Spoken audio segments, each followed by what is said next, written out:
Hi welcome to Devika Elangovan channel. இன்னைக்கு நம்மளோட சேனல்ல என்ன வீடியோ பார்க்க போறோம் அப்படின்றதுக்கு முன்னாடி நேத்து ஒரு சின்ன சஜஷன் வந்திருந்துச்சு. ஆக்சுவலா இப்பெல்லாம் பாத்தீங்கன்னா டெய்லி கரெக்டா 10 மணிக்கு லைவ் இனிமே வரப்போறேன். சப்போஸ் நீங்க ஃப்ரீயா இருந்தீங்க அப்படின்னா கண்டிப்பா நாளையில இருந்து லைவ்க்கு வாங்க. அதே மாதிரி இன்னொரு சிஸ்டர் என்கிட்ட சொல்லியிருந்தாங்க, சிஸ்டர் நீங்க லாங் வீடியோஸ் ஈவினிங் 5 o'clock போடுறதுனால எங்களால பசங்களுக்கு சொல்லி கொடுக்கணும், இந்த மாதிரி நிறைய வேலை இருக்கு, எங்களால வீடியோஸ் பார்க்க முடியல.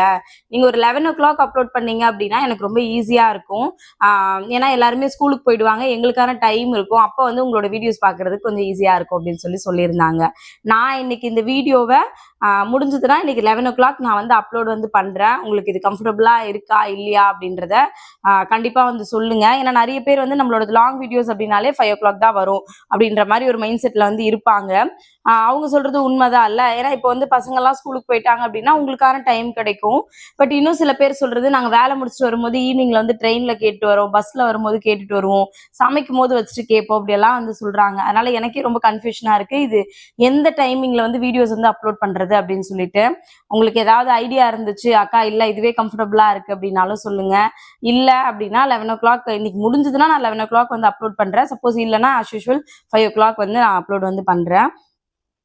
உங்களோட ஒப்பீனியன் என்ன அப்படின்றத கண்டிப்பா மறக்காம சொல்லுங்க. ஃப்ரீயா இருந்தீங்கன்னா 10 மணி லைவுக்கு வந்துருங்க. காலையில 10 மணிக்கு லைவ், 10 to 11 இந்த 1 hour மட்டும் இப்போ லைவ் வரேன். அதனால நீங்க ஃப்ரீயா இருந்தீங்கன்னா கண்டிப்பா வாங்க. இன்னைக்கு என்ன டாபிக் பத்தி பேச போறோம் அப்படின்னா, இந்த வார்த்தையை நான் அடிக்கடி சொல்லிக்கிட்டே இருப்பேன், என்னை யாருமே மதிக்கவே மாட்டேங்கிறாங்க அப்படின்னு.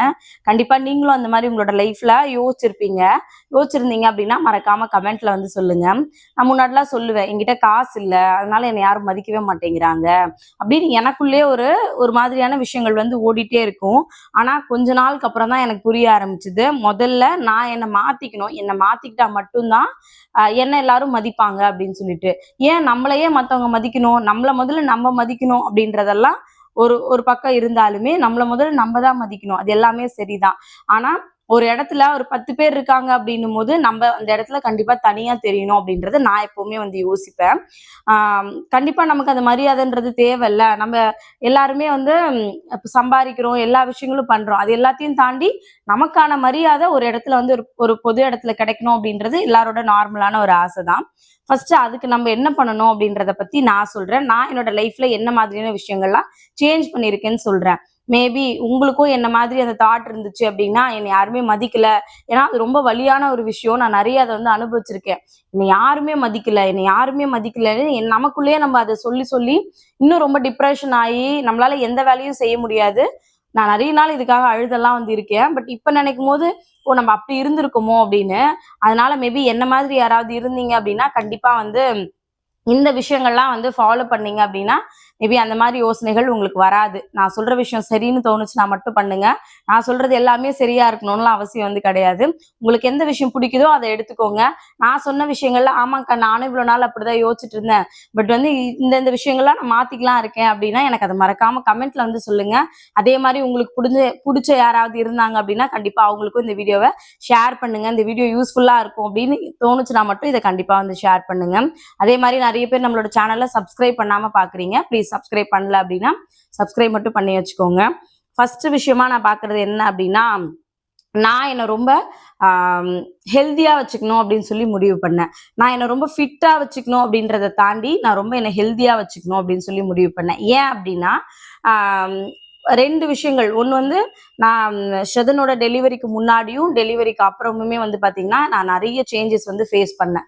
ஃபர்ஸ்ட் நம்மள நார்மலாவே ஒருத்தவங்க ஜட்ஜ் பண்ணும்போது, நீ என்ன இவ்வளவு ஒல்லியா இருக்க, நீ என்ன இவ்வளவு இப்படி இருக்க, நீ என்ன இவ்வளவு குண்டா இருக்க, அப்படிதான் என்ன எல்லாருமே ஜட்ஜ் பண்ணாங்க. நான் ஆக்சுவலா கல்யாணத்துக்கு முன்னாடி பாத்தீங்கன்னா 46 தான் என்னோட வெயிட். அதுக்கப்புறம் வெயிட் போட்டுச்சு, கன்சீவ் ஆன, மறுபடியும் 86 வரைக்கும் என்னோட வெயிட் இருந்துச்சு, 86 கிலோ வரைக்கும் இருந்தேன். அதுக்கப்புறம் பாத்தீங்கன்னா நார்மலா என்னோட வெயிட் கொஞ்சம் கொஞ்சமா அதுவா தான் ரெடியூஸ் ஆச்சு. நான் வெயிட் கெயின் பண்றதுக்கும் வெயிட் லூஸ் பண்றதுக்கும் எந்த விஷயங்களுமே எதுவுமே பண்ணதே கிடையாது. ஆனா அப்பெல்லாம் என்ன தோணும்னா, ஒருவேளை நான் இப்படி என்னை பார்த்து என்ன கேட்பாங்கன்னா, சட்டுன்னு எடுத்த உடனே, "நீ என்ன முன்னாடி மாரி இல்ல, இப்ப ரொம்ப குண்டாயிட்டே வந்து போற" அப்படின்றது ஒரு பெரிய டாபிக்கா வந்து போச்சு ஸ்ருதன் பொறந்ததுக்கு அப்புறம். "நீ ஒல்லியா இருக்கும்போது எவ்வளோ அழகா தெரியுமா இருந்த, பட் இப்ப வந்து நீ ரொம்ப குண்டாயிட்ட" ஆம், அப்படின்ற மாரி வந்து என் கூட படிக்கிறவங்களா இருந்தாலும் சரி, எனக்கு தெரிஞ்சவங்களா இருந்தாலும் என்ன சொல்லிட்டே இருந்தாங்க. அந்த விஷயம் என்ன ரொம்ப டவுன் பண்ண ஆரம்பிச்சது. ஓ! நம்ம முதல்ல இப்படிதான் இருக்கும் போல, நம்ம முன்னாடிய விட இப்ப ரொம்ப அசிங்கமாயிட்டோம் போலன்னு அடுத்தவங்க நமக்கு சொல்லி சொல்லி அது பொய்யான விஷயம். அது வந்து நமக்கு சொல்லி சொல்லி அது உண்மைன்னு நான் நம்ப ஆரம்பிச்சேன். கொஞ்ச நாளுக்கு அப்புறம் நான் எதுவுமே பண்ணல. தம்பி கன்சீவ் ஆனேன். வெயிட் எல்லாம் போட்டுச்சு. மறுபடியும் திடீர்னு பார்த்தீங்கன்னா, ரொம்ப எக்ஸ்ட்ரீமா என்னோட வெயிட் வந்து கம்மியாக ஆரம்பிச்சது. ஒரு 8 மந்த்ஸ் பேக் என்னோட பழைய வீடியோஸ் எல்லாம் போய் பார்த்தீங்க. நான் பழைய வாடகை வீட்ல இருக்கும்போது இருந்த வீடியோஸ் எல்லாம் பார்த்தீங்கன்னா, உங்களுக்கு என்ன சுத்தமா அடையாளமே தெரியாது. அந்த அளவுக்கு ஒல்லி ஆயிட்டேன். அப்ப என்ன சொல்ல ஆரம்பிச்சாங்க அப்டின்னா, என்ன சொன்னவங்கலாம், "ஏதாவது உனக்கு நோய் இருக்கா? ஏதாவது பிரச்சனையா? ஏன் திடீர்னு சடனா இப்படி இளைச்சிட்ட? ரொம்ப அசிங்கமா இருக்கு தெரியுமா? நீ சப்பியா இருக்கும்போது ரொம்ப அழகா இருந்த" அப்படின்னு சொன்னாங்க. எனக்கு இத எப்படி எடுத்துக்கிறதெல்லாம் எனக்கு தெரியவே இல்ல. என் ஃப்ரெண்ட்ஸே எனக்கு நெறைய தடவ சொல்லியிருக்காங்க. இந்த மாரி "நீ ரொம்ப அசிங்கமாயிட்ட, ஒல்லியாயிட்ட. ஏதாவது பண்றியா ஒல்லியாகறதுக்கு?" அப்படின்லாம். நான் ஸ்ரதனுக்கு தாய்ப்பால் குடுத்துட்டு இருந்தேன். அப்புறம் இன்னும் சில பேர் சொன்னது, "நீ காலையில சீக்கிரமா எந்திரிக்கிற. உன் உடம்ப நீ வந்து கெடுத்துக்கிற. காலைல சீக்கிரமாலாம் எந்திரிக்காத" அப்படின்னு என்னோட ரிலேட்டிவ்ஸ் வரைக்குமே என்கிட்ட வந்து சொன்னாங்க. "நீ ரொம்ப அசிங்கமா இருக்க இப்போ. முன்னாடி குண்டா இருக்கும்போது நல்லா இருந்த" அப்படின்னு. குண்டா இருக்கிறதையும், ஒல்லியா இருக்கிறதையும் நான் வந்து டிசைட் பண்ணல. அப்ப எப்படி சாப்பிட்டேனோ அதே அளவு தான் இப்ப வரைக்குமே சாப்பிடுறேன். எதுக்காக இத பர்ட்டிகுலரா சொல்றேன் அப்படின்னா, நீங்க குண்டா இருந்தாலும், ஒல்லியா இருந்தாலும், உங்கள குறை சொல்லணும்னு நினைக்கிறவங்க கண்டிப்பா சொல்லிக்கிட்டே தான் இருப்பாங்க. நான் யோசிக்கிறதெல்லாம் ஒரே ஒரு விஷயம் தான். நான் ரொம்ப ஹெல்தியா இருக்கணும். அது மட்டும் தான். அது நான் குண்டா இருந்தாலும் சரி, ஒல்லியா இருந்தாலும் சரி. என்னால இந்த மாடிப்படியே என் வீட்டு மாடிப்படியே ஒரு 10 தடவ ஏற முடியிற அளவுக்கு என்னால இருந்தா ஓகே. காலைல எந்திரிச்சு நைட்டு வரைக்கும் எனர்ஜியா என்னால வேலை பார்க்க முடிஞ்சதுன்னா ஓகே தான். இதெல்லாம் விட்டுட்டு அடுத்தவங்க சொல்றாங்க அப்படின்றதுக்காக நீங்க ஒரு நாளும் வந்து கவலை வந்து படாதீங்க. முடிஞ்சதுன்னா உங்கள நீங்க ஃபிட்டா வச்சுக்கோங்க. அதுல தப்பே கிடையாது. அது உங்களுக்கு பிடிச்சிருக்கணும். நான் என்ன ஃபிட்டா நினைச்சுக்கணும்னு நினைச்சு நீங்க ஒரு விஷயங்கள் வந்து ஃபாலோ பண்ணலாம். இப்ப நான் ஃபிட்டா இருக்கணும் அப்படின்னு ஏதாவது ஒரு விஷயம் ஃபாலோ பண்ண ஆரம்பிச்சேன் அப்படின்னா, எனக்கு அது ஒர்க் அவுட் ஆகுமான்னு கேட்டீங்கன்னா, எனக்கு சத்தியமா ஆகவே ஆகாது. ஏன்னா நான் அதுக்கான முயற்சி எல்லாம் ரொம்ப நாளுக்கு முன்னாடி வந்து பண்ணியிருக்கேன். பட் எனக்கு அந்த மாரிலாம் எதுவுமே ஒர்க் அவுட் ஆகாதுன்னு எனக்கு தெரிஞ்சதுக்கப்புறம் நான் இப்படிதான் குண்டா இருந்தாலும், ஒல்லியா இருந்தாலும் என் வேலைய நான் பார்த்துட்டு தானே வந்திருக்கேன். அதனால உங்களோட லைஃப்லயும் உங்கள சுத்தி நெறைய பேர் வந்து பார்த்தீங்கன்னா, உங்கள மட்டம் தட்டுறதுக்கு இருந்துகிட்டே தான் வந்து இருப்பாங்க. அதனால அத பத்தியெல்லாம் யோசிக்காதீங்க. நீங்க குண்டா இருக்கீங்க, ஒல்லியா இருக்கீங்க. இது எல்லாமே உங்களோட உடம்பு வாக வந்து பொறுத்தது. நீங்க சாப்பிடாமலே இருந்தா ஒல்லி ஆயிடுவீங்களான்னு கேட்டீங்கன்னா, கண்டிப்பா கிடையாது. ஒல்லியா இருக்கவங்க நெறைய சாப்பிட்டா குண்டாயிடுவாங்களான்னு கேட்டீங்கன்னா, அதுவுமே வந்து கிடையாது. அதனால அடுத்தவங்களுக்காக உங்களோட லைஃப் வந்து சேஞ்ச் பண்ணிக்காதீங்க. உங்களுக்கு ஒரு விஷயம் பண்ணணும்னு தோணுதா? உங்கள நீங்க ஃபிட்டா பார்த்துக்கணும்னு தோணுதா? தாராளமா வந்து பண்ணுங்க. இப்போ நான் என்னோட வீட்ல சில ஃபுட் எல்லாம் வந்து சேஞ்ச் பண்ணியிருக்கேன். என்னன்னா, காலைல எந்திரிச்ச உடனே ஹஸ்பண்டுக்கு நெல்லிக்காய் ஜூஸ். வீட்ல எல்லாருக்குமே நெல்லிக்காய் ஜூஸ். அதுக்கப்புறம் பார்த்தீங்கன்னா, 11 மணிக்கு சாலட். ஏதோ ஒரு சாலட் ரெடி பண்ணி குடுக்குறது. மதியம் வந்து சாதத்த வந்து கம்மி பண்ணியாச்சு. எப்பவுமே 2 பொரியல் பண்றோம் அப்டின்னா, பொரியல வந்து 3ஆ வந்து ஆட் பண்ணியாச்சு. "அக்கா இதுக்கெல்லாம் செலவாகாதா? இதுக்கெல்லாம் நெறைய செலவாகும். மேபி நீங்க நெறைய சம்பாதிக்கிறவங்களா இருப்பீங்க. அதனால நீங்க அப்டி மேபி வந்து சமைக்கலாம்." அப்டியெல்லாம் யோசிக்கலாம். அப்டியெல்லாம் கிடையாது. நானும் உங்கள மாதிரி ரொம்ப ஒரு மிடில் கிளாஸ் ஃபேமிலி தான். அதனால எனக்கு என்ன ஒரே ஒரு தாட்னா, நான் இந்த காச ஹாஸ்பிட்டல் கொண்டு போய் குடுக்குறதுக்கு பதிலா, அந்த பணத்த வச்சு நான் என் பசங்களுக்கு என்னால முடிஞ்ச அளவுக்கு காய்கறியோ, கீரையோ, முட்டையோ வாங்கி சமைக்கலாம் அப்படின்றது தான் நான் யோசிக்கிற விஷயம். அதனால வந்து பார்த்தீங்கன்னா, உங்களோட உடம்ப ரொம்ப ஹெல்த்தியா வந்து வச்சுக்கோங்க. நம்மள அடுத்தவங்க மதிக்கிறதுக்கு முன்னாடி, நம்ம முதல்ல வாழ்றதுக்கு உயிரோட இருக்கணும், ஹெல்த்தியா இருக்கணும். அதனால உங்கள நீங்க வந்து பார்த்துக்கோங்க. அதே மாதிரி எப்பவுமே ரொம்ப நீட்டா ட்ரெஸ் பண்ணுங்க. எப்படி சொல்றதுன்னா, ரொம்ப நீட்டானா உங்கள வந்து இப்ப நீங்க ஹவுஸ் ஒய்ஃபாவே கூட இருக்கலாம். பட் வீட்லயே தான் இருக்கீங்க அப்படின்னா, உங்கள வந்து டெய்லி காலைல எந்திரிச்சு குளிச்சுட்டு, நீங்க லிப்ஸ்டிக் எல்லாம் போட்டுட்டு, தலையெல்லாம் சீவிட்டு அப்படியே பூவெல்லாம் அப்படியெல்லாம் நான் உங்கள இருக்க சொல்லல. காலைல எந்திரிச்ச உடனே ஃபர்ஸ்ட்டு குளிச்சுருங்க. குளிச்சுட்டு நார்மலா தலைய சீவி ஒரு பொட்டு வச்சு, சப்போஸ் யாராவது உங்க வீட்டுக்கு வராங்க அப்படின்னாலோ, இல்ல நீங்களே உங்க முகத்த கண்ணாடில பார்க்குறீங்க. காலையில பசங்க எந்திரிச்சு வராங்க அப்படின்னா கூட, நீங்க ரொம்ப பிளசன்ட்டா இருக்கணும். அதுக்கு வந்து நம்ம முதல்ல நைட்டியாவே இருக்கட்டும். உங்ககிட்ட வெறும் 4 நைட்டி இருக்கு அப்டின்னா கூட, அந்த 4 நைட்டிய துவச்சு காலையில எந்திரிச்சு குளிச்சுட்டு, அந்த நைட்டிய போட்டுட்டு அதுக்கப்புறம் உங்களோட வேலைய வந்து ஸ்டார்ட் பண்ணுங்க. இல்ல நான் வீட்ல தானே இருக்கேன். நான் வந்து சாயங்காலமா குளிச்சுக்கலாம். நான் நைட்டு தூங்கும்போது குளிச்சுக்கலாம். அப்டிலாம் இருக்காதீங்க. காலைல ஒரு தடவ குளிச்சுட்டு, சமைச்செல்லாம் முடிச்சுட்டு வேர்க்குதுன்னா, இன்னொரு தடவ குளிக்கிறதுல எந்த தப்புமே வந்து கிடையாது. முடிஞ்சதுன்னா நைட்டு படுக்கும்போது கூட குளிச்சுட்டு வந்து படுக்கலாம். ஆனா வந்து நம்ம முதல்ல நல்லா நீட்டா ட்ரெஸ் பண்ணணும். அது நமக்கு எப்பவுமே ஒரு கான்ஃபிடென்ட்ட வந்து குடுக்கும். என்ன மாதிரியான ஒரு கான்ஃபிடென்ட்னா, நான் வீட்ல தானே இருக்கேன். நான் ஏன் இதெல்லாம் பண்ணணும் அப்படின்றது இல்லாம, நான் வீட்ல இருந்தா என்ன? நான் இருக்கிறத வச்சு நான் பார்க்க நீட்டா இருக்கணும். யாரோ ஒருத்தவங்க வீட்டுக்கு வராங்க. உங்க பக்கத்து வீட்ல இருக்கவங்களே வராங்க. இல்ல திடீர்னு ஒரு ஃப்ரெண்ட்ஸ் வந்து கால் பண்ணாம வந்து வீட்டுக்கு வராங்க. நீங்க வந்து அப்படியே குளிச்சுட்டு வெறும் கொண்டைய மட்டும் போட்டுட்டு அப்படி இருக்கீங்க அப்படின்னா, நமக்கு ஒரு மாரி கில்ட்டி ஆயிடும். ஐயய்யோ! இவங்க வரும்போது நம்ம இப்படி இருக்கோமே அப்படின்னு.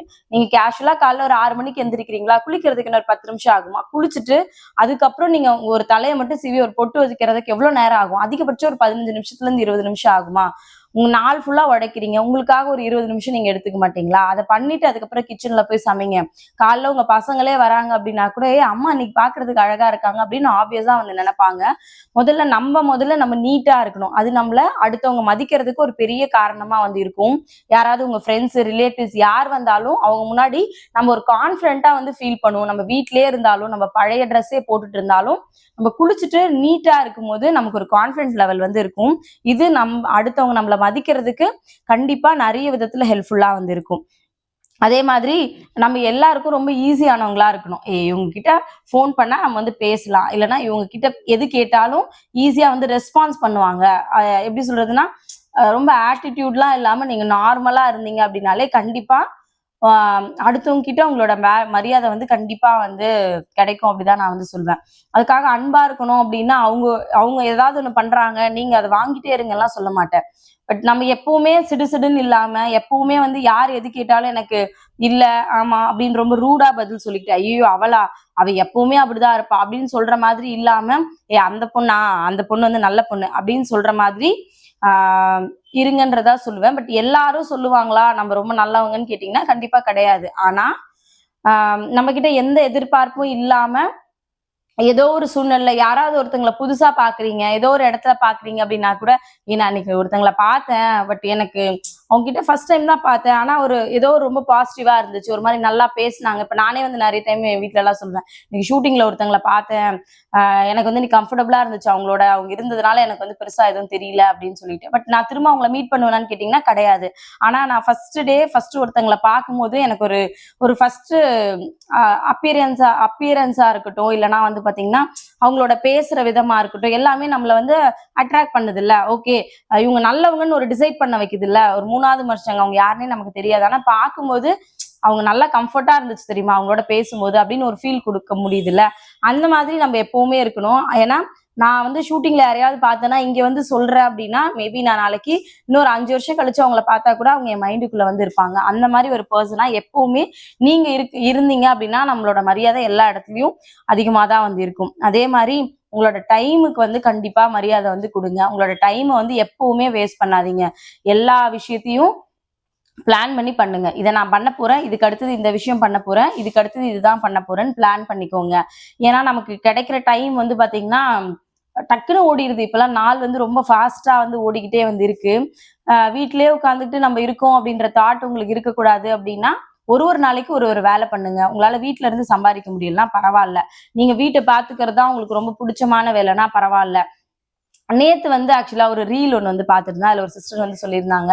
இப்பலாம் நான் வந்து நிஜமாவே ஒரு ஹவுஸ் ஒய்ஃபாவே மாறிட்டேன்றது எனக்கு இப்பதான் கொஞ்சம் கொஞ்சமா ரியலைஸ் ஆகுது. இப்பலாம் வந்து பார்த்தீங்கன்னா, ஆ பால் சிந்தாம, பால் பொங்காம நான் வந்து சமைச்சுட்டேன் அப்டின்னா, நானே என்ன ரொம்ப பெருமையா நெனச்சுக்கிறேன். அதே மாரி யாராவது ஒருத்தங்க, சூப்பரா இருக்கு. உன் வீடு ரொம்ப நீட்டா இருக்கு. நீ வீட்ட ரொம்ப சூப்பரா வச்சிருக்கன்னு சொல்லிட்டா, அத நெனச்சு ரொம்ப சந்தோஷப்படுறேன். ஃப்ரிட்ஜ்ல மாவு வைக்கும்போது அது புளிக்காம வந்து இருந்துச்சு அப்டின்னா, நான் நல்ல சூப்பர் அப்படின்னு நானே என்ன வந்து அப்ரிஷியேட் பண்ணிக்கிறேன். அப்படியெல்லாம் வந்து சொல்லியிருந்தாங்க. நானே எனக்கு என்ன அறியாம நானே வந்து ஒரு ஹவுஸ் ஒய்ஃபா வந்து மாறிட்டே போறேன் அப்படின்னு சொல்லிட்டு. ஹவுஸ் ஒய்ஃபா இருக்கிறது தப்பான விஷயம்லாம் வந்து கிடையாது. அவங்க சொன்னதுமே தப்பான விஷயம்லாம் கிடையாது. ஜஸ்ட் அவங்க ஜோக்கா தான் வந்து சொல்லியிருந்தாங்க. நான் ஸ்க்ரோல் பண்ணும்போது வந்து பார்த்திருந்தேன். மேபி நீங்க அந்த மாரி கூட நினைக்கலாம். பட் ஹவுஸ் ஒய்ஃபா இருக்கிறது தப்பான விஷயம்லாம் கிடையாது. நம்ம சம்பாரிக்கிறது எந்த காலத்துல வேணாலும் சம்பாரிக்கலாம். நம்ம பசங்க வளர்ந்ததுக்கு அப்புறம் கூட நம்ம வந்து வேலைக்கு போய் கூட சம்பாரிச்சுக்கலாம். ஆனா நம்ம பசங்களோட இருக்கிற டைம் திரும்ப உங்களுக்கு கிடைக்குமான்னு கேட்டீங்கன்னா கிடைக்காது. இப்ப நிறைய பேருக்கு வேலைக்கு போறது பிடிக்கும். கண்டிப்பா வேலைக்கு போலாம். சில பேருக்கு வீட்ல இருந்தே சம்பாதிக்கிறது பிடிக்கும். சில பேர் வீட்ல இருந்து சம்பாதிக்கிறாங்க. இன்னும் சில பேர் என்னால எதுவுமே பண்ண முடியல அப்படின்னா, என் வீட்ட நல்லா பார்த்துக்கணும், என் குடும்பத்த நல்லா பார்த்துக்கணும் அப்படின்னு நினைக்கிறாங்க. அதுவுமே தப்பு கிடையாது. ஒருத்தங்களுக்கு ஒரு மாதிரியான தாட் வந்து இருக்கும். ஆனா நம்மளோட டைம நம்ம எந்த மாதிரி ஸ்பெண்ட் பண்றோம் அப்படின்றதுல தான் வந்து இருக்கு. உங்க ஃபேமிலியோட உங்களோட டைமை எந்த அளவுக்கு ஸ்பெண்ட் பண்றீங்க. இன்னைக்கு இருக்க நம்ம கண்டிப்பா நாளைக்கு வந்து கிடையாது.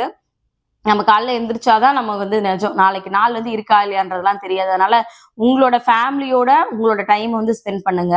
உங்க பக்கத்துல இருக்கவங்களோடயோ, இல்ல ஏதோ ஒரு ஃப்ரெண்டோடயோ கால் பண்ணி உங்களோட டைம வேஸ்ட் பண்றத விட, தேவையில்லாத விஷயங்கள வந்து பேசுறதெல்லாம் விட உங்க டைம உங்க ஃபேமிலிக்காக ஸ்பெண்ட் பண்ணுங்க. உங்களுக்காக ஸ்பெண்ட் பண்ணுங்க. புடிச்ச படம் பாருங்க. நேத்து 2, 3 பேர் என்கிட்ட சொல்லியிருந்தீங்க. அக்கா நான் வெளியிலே போனதில்ல. பட் நேத்து வந்து என் குழந்தைய தூக்கிட்டு நான் வெளியில போயிருந்தேன். நான் வந்து கடைக்கு போயிருந்தேன். நான் வந்து சும்மா வந்து வாக்கிங் போயிருந்தேன் பார்க்குக்கு. எனக்கு அந்த பாயிண்ட் ரொம்ப பிடிச்சிருந்துச்சு. நான் வீட்லயே தான் இருப்பேன். என் குழந்தைய கூட்டிட்டு நேத்து பார்க்குக்கு போயிருந்தேன்லாம் ஒரு சிஸ்டர் சொல்லியிருந்தாங்க. ரொம்ப ஹாப்பியா வந்து இருந்துச்சு. நான் சொல்ற ஏதோ ஒரு விஷயம் உங்களோட லைஃப்ல ஏதோ ஒரு சின்ன சேஞ்ச் பண்ணுச்சு அப்படின்னா கூட எனக்கு அது ரொம்ப ஹாப்பி. அதனால உங்களோட டைம் ரொம்ப வேல்யூவானது. உங்களுக்கு பிடிச்ச விஷயங்கள பண்ணுங்க. வீட்டுக்குள்ளே இருக்கீங்க அப்படின்னா, ஈவினிங் ஒரு நைட்டியே போட்டு சும்மா ஒரு ஷால் எடுத்து போட்டு பக்கத்துல இருக்க கடைக்கு போயிட்டு வரலாம். அதுக்கப்புறம் இல்லன்னா ஒரு சுடிதார் போட்டு பக்கத்துல இருக்க பார்க்குக்கு போயிட்டு வரலாம். ரொம்ப போர் அடிக்குதா? வீட்லயே இருக்க மாரி ரொம்ப ஸ்ட்ரெஸ்ஸா இருக்கா? பசங்கலாம் டியூஷன் போயிட்டாங்களா? பக்கத்துல கண்டிப்பா கோவில் இருக்கும். ஒரு சுடிதார் எடுத்து போட்டு ஒரு கோவில் போயிட்டு வாங்க. மனசு இன்னும் நிம்மதியா இருக்கும். அதனால அடுத்தவங்களோட பேசி உங்களோட டைம வேஸ்ட் பண்ணாம, உங்களுக்கு புடிச்ச உங்க மனசுக்கு புடிச்ச ஏதோ ஒரு விஷயத்த வந்து கண்டிப்பா வந்து பண்ணுங்க. அதே மாதிரி தேவையில்லாத இடத்துலலாம் முடியாதுன்னா முடியாதுன்னு சொல்லி பழகுங்க. அப்ப நம்மளோட வேல்யூ கண்டிப்பா அந்த இடத்துல வந்து உயரும். எல்லாத்துக்குமே வந்து இவ எது சொன்னாலுமே வந்து சரிதான் போயிடுவா அப்படின்ற மாதிரி இருக்காதீங்க. என் லைஃப்ல நான் அந்த மாதிரி நிறைய அடி வந்து பட்டிருக்கேன். எல்லாரும் வேணும் அப்படின்றதுக்காக எது சொன்னாலும் சரி ஓகே அப்படின்னு நம்ம பணிஞ்சு போவோம். பட் நம்ம வந்து பணிஞ்சு போறது வந்து இவங்க எல்லாரும் வேணும் அப்படின்றதுக்காக, நம்ம யாருக்காக பயந்தோ இல்ல அவங்க மேல இருக்கிற பயத்தினாலயோ வந்து கிடையாது. ஒரு மரியாதை. ஆனா அந்த மரியாதைய நம்ம அவங்களுக்கு மரியாதை குடுக்குறோம்ன்றது அவங்களுக்கு தெரியுமான்னு கேட்டீங்கன்னா தெரியாது. அவங்க என்ன நினைச்சுப்பாங்கன்னா, ஓ இவ வந்து நமக்கு வந்து பயந்து வந்து போறா அப்படிதான் வந்து எப்பவுமே யோசிப்பாங்க. அதனால சில இடத்துலலாம் முடியாதுன்னா, இல்ல என்னால முடியாது அப்படின்னு சொல்லி பழகுங்க. என் லைஃப்ல நான் அத ரொம்ப நல்லா ஃபாலோ பண்றேனான்னு கேட்டீங்கன்னா இல்ல. பட் முடிஞ்ச அளவுக்கு நான் இப்ப அத வந்து ஃபாலோ பண்றேன். இல்ல இன்னைக்கு என்னால இங்க வர முடியாது அப்படின்னா, இல்ல என்னால வர முடியாது. எனக்கு வேலை இருக்கு. என் பசங்க இருக்காங்க. என் பசங்கள பார்த்துக்கணும் அப்படின்னு நான் வந்து இப்ப சொல்ல வந்து ஆரம்பிச்சிருக்கேன். அதனால நம்ம எப்போ வந்து முடியாது, நோ அப்படின்னு ஒரு விஷயம் சொல்ல ஆரம்பிக்கிறோமோ, அப்போ நம்மளோட மரியாதை வந்து பாத்தீங்கன்னா கண்டிப்பா உயர்றதுக்கு நிறைய வாய்ப்பு வந்து இருக்கு. தேவையில்லாத பேச்சு, தேவையில்லாத டைம் வேஸ்ட் வந்து கண்டிப்பா பண்ணாதீங்க. முன்னாடியே சொன்னதுதான்.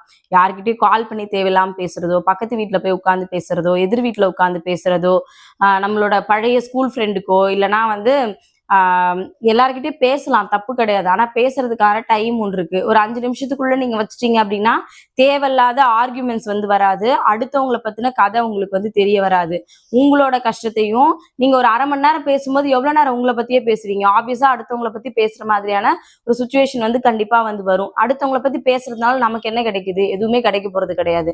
அந்த 1/2 மணி நேரத்துல போனை வச்சுட்டு ஒரு 10 நிமிஷம் ரிலாக்ஸா சோஃபால உட்காருங்க.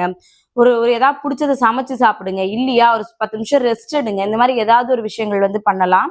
எப்பவுமே தேவையில்லாத பேச்சு வந்து நம்ம எல்லா இடத்துலயும் பேசுறத கம்மி பண்ணிக்கிட்டோம் அப்படின்னாலே கண்டிப்பா நம்மளோட மரியாதை அடுத்த இடத்துல கண்டிப்பா உயர்ந்துதான் இருக்கும்னு நான் எப்பவுமே வந்து சொல்லுவேன். எல்லா இடத்துலயும் லிமிட்டா பேசுங்க. நிறைய வந்து பேசாதீங்க. அதனால நம்ம நினைப்போம் நம்ம ரொம்ப வீட்லயே தானே இருக்கோம். ரொம்ப ஸ்ட்ரெஸ்ஸா இருக்கு. நம்ம யார்கிட்ட ஷேர் பண்றது அப்படின்னா, நீங்க ஷேர் பண்ற எல்லா விஷயமும் அப்படியே ரொம்ப சீக்ரெட்டாவே இருக்குமான்னு கேட்டீங்கன்னா இருக்காது. நாளைக்கு அவங்களோட உங்களுக்கு ஏதாவது சின்ன ஒரு மனஸ்தாபம் வரும்போது, ஆப்வியஸா நீங்க சொன்ன விஷயம் வேற ஒருத்தர் காதுக்கு போகும். இல்லன்னா உங்ககிட்ட நல்லவங்க மாதிரியே பேசிட்டு எல்லாத்தையும் கேட்டு வாங்கிட்டு நீ கவலைப்படாதுன்னு சொல்லிட்டு அப்படியே வந்து அடுத்தவங்கள பத்தி ஆப்வியஸா வந்து பேசுவாங்க. ஏன் இது நமக்கு?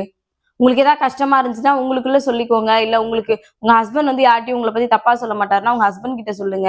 இல்ல உங்க பசங்க கிட்ட சொல்லுங்க. நான் நிறைய நாள் ஸ்ரதன் கிட்டலாம் சொல்லி அழுவேன். எனக்கு ஏதோ மனசே சரியில்ல. ரொம்ப கஷ்டமா இருக்கு அப்படின்னு. ஸ்ரதன் கிட்ட சொல்லுவேன். தேவேஷ் கிட்ட சொல்லுவேன். அதனால வந்து இத நான் வெளியில இருக்கவங்க கிட்ட சொன்னா எனக்கு ஆறுதல் கிடைக்குமாலாம் தெரியல. ஆனா என் பிள்ளைங்க வந்து, "மா விடுமா நீ ஏம்மா கவலைப்படுற?" அப்படின்னு சொல்லும்போது எனக்கு ஒரு எனர்ஜி வந்து கிடைக்கும். அதனால நம்ம ஹஸ்பண்ட, நம்ம பசங்கள தாண்டி வெளியில இருக்கவங்க நம்ம நல்லா இருக்கணும்னு எப்பவுமே நினைக்க மாட்டாங்க. அதனால என்ன நீங்க சொல்றதா இருந்தாலும் உங்க ஃபேமிலிக்குள்ள மட்டும் சொல்லிக்கோங்க. அது இன்னுமே உங்களுக்கு ரொம்ப நல்லது. அதே மாதிரி எப்பவுமே சிரிச்ச முகமா இருக்கணும் அப்படின்னு சொல்லுவாங்க. நான் முன்னாடியே சொன்னதுதான். நம்ம எங்க போறோம் அப்படின்னாலும், அந்த பொண்ணு பார்க்கறதுக்கே சிரிச்ச முகமா இருக்கும் அப்படின்னு சொல்ற மாதிரி நம்ம இருக்கணும். ஐயோ அதுவா? அது எது கேட்டாலும் சுடுசுடுன்னு தான் பேசும். அது எப்ப பார்த்தாலும் இப்படிதான் இருக்கும் அப்படின்ற பேர் வந்து கண்டிப்பா எங்கேயுமே வந்து வாங்காதீங்க. அது உங்களுக்கு மட்டும் இல்ல. யாருக்குமே வந்து நல்லது வந்து கிடையாது. அதனால நீங்க சிரிச்சீங்க அப்படின்னா ஆப்போசிட்ல இருக்கவங்க ஆப்வியஸா உங்கள பார்க்கும்போது அவங்களுக்கு ஒரு ஹாப்பினஸ் வந்து வரும். நான்லாம் ரோட்ல போம்போது கூட யாராவது இப்படி கொஞ்ச நேரம் பார்த்தாங்க அப்படின்னா ஒரு சின்ன ஸ்மைல் பண்ணுவாங்க. யாருன்னே தெரியாது. திரும்ப அவங்க சிரிப்பாங்க. அது ஏதோ நல்லா இருக்கும். இப்ப நான் ஸ்கூலுக்குலாம் போறேன் ஷெதன கூப்பிடுறதுக்கு. ஒரு 10 பேரண்ட்ஸ் நிப்பாங்க. நான் அப்படி சும்மா திரும்பி பார்க்கும்போது யாராவது இப்படி என்ன பார்த்துட்டு இருப்பாங்க. நான் பார்த்து அப்படி சிரிச்சேன்னா அவங்க திரும்ப பார்த்து சிரிப்பாங்க. அவங்க ஏன் சிரிக்கிறாங்க என்னலாம் தெரியாது. என்னைக்காவது 10 பேரண்ட்ஸ் 20 பேரண்ட்ஸ் நிக்கும்போது அவங்க வேற கிளாஸ் கூட இருக்கும் அவங்க பசங்க. அவங்க கிட்ட நான் பேசினது கிடையாது. ஆனா பார்க்கும்போது ஒரு சின்ன ஸ்மைல். அதுல நமக்கு எதுவுமே வந்து வீணா போறது வந்து கிடையாது. எப்பவுமே நம்ம ஒரு விஷயம் ஞாபகம் வச்சுக்கணும். நம்மளோட நம்மளோட தோற்றத்த பார்த்தோ, இல்ல நம்மளோட பழக்கத்த பார்த்தோ, ஆ நம்மளோட கான்ஃபிடென்ட்ட பார்த்தோ, நம்ம 10 பேர் இருக்கோம் அப்படின்னா, கண்டிப்பா அதுல நம்ம ஒரு தனி ஆளா வந்து எப்பவுமே தெரியணும் அப்படின்றத மட்டும் மனசுல வந்து வச்சுக்கோங்க. நம்மளோட மதிப்பு உயரணும் அப்படின்னா, என்னோட லைஃப்ல நான் இந்த விஷயங்கள்லாம் ஃபாலோ பண்ணணும்னு நெனைக்கிறேன். உங்களுக்கு நான் சொன்ன விஷயங்கள் புடிச்சிருந்துச்சு அப்படின்னா, கண்டிப்பா நீங்களும் ஃபாலோ பண்ணுங்க. Thank you so much. இந்த வீடியோ புடிச்சிருந்ததுன்னா, மறக்காம கமெண்ட்ல வந்து நீங்க என்ன நெனைக்கிறீங்கன்றத சொல்லுங்க. மறுபடியும் நாளைக்கு இன்னொரு வீடியோல பார்க்கலாம். Thank you.